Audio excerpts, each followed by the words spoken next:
পশ্চিমীয়া সভ্যতাৰ উন্মেষ কালত বহুত প্ৰয়োজন।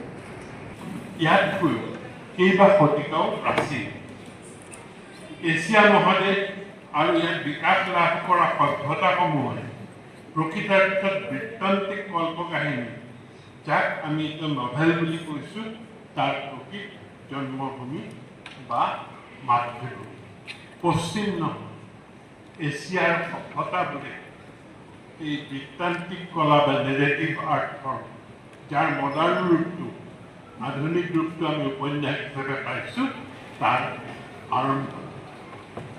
আমি ইমান দিনে মহাকাব্য বা এপিক বুলি বৰ্ণনা কৰি অহা ৰামায়ণ আৰু মহাভাৰত চৰিত্ৰগত দিশৰ পৰা প্ৰকৃতাৰ্থত কিনো, এই প্ৰশ্নত আমি কৰা উচিত যে চৰিত্ৰগত দিশৰ পৰা আমি মহাকাব্য হিচাপে গ্ৰহণ কৰি অহা, এপিক হিচাপে গ্ৰহণ কৰি অহা, বহু ক্ষেত্ৰত ধৰ্মগ্ৰন্থ হিচাপে গ্ৰহণ কৰি অহা ৰামায়ণ আৰু মহাভাৰতৰ চৰিত্ৰগত দিশটো কিনো?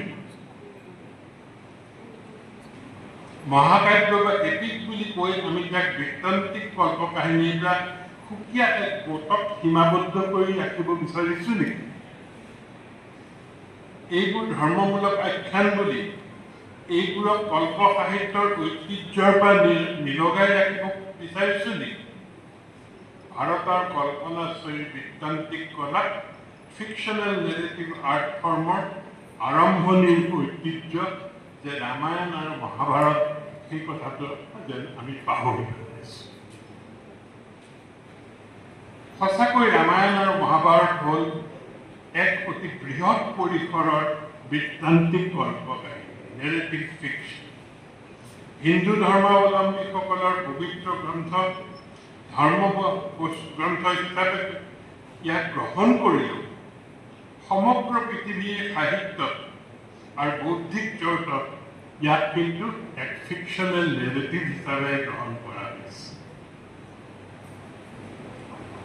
ধৰ্মৰ দিশটো বাদ দিলেও এই দুখন মহাবৃত্তান্ত, যাক আমি মেটা নেৰেটিভ বুলি কওঁ, যেনেদৰে যিবোৰ মানৱীয়, নৈতিক আৰু দাৰ্শনিক প্ৰমূল্যৰ অনুসন্ধান কৰা হৈছে, সি এক কথাত সমগ্ৰ পৃথিৱীতে তুলনাহীন বুলি কওঁ।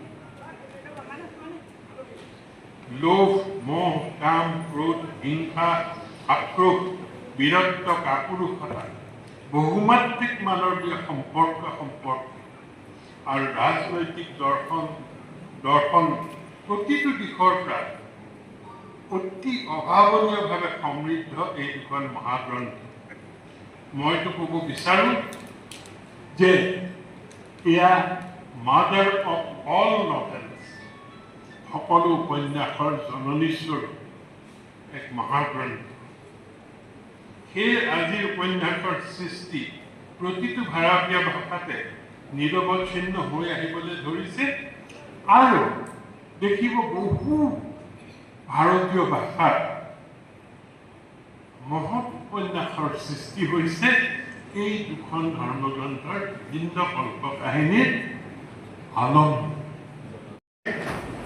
এই স্থিতিটো ভালদৰে বুজি পাব লাগে।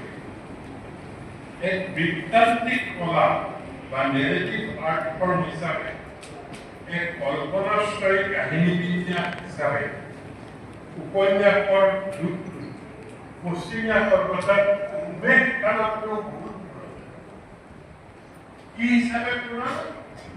এক বৃত্তান্তিক কলা বা নেৰেটিভ বিন্যাস হিচাপে উপন্যাসৰ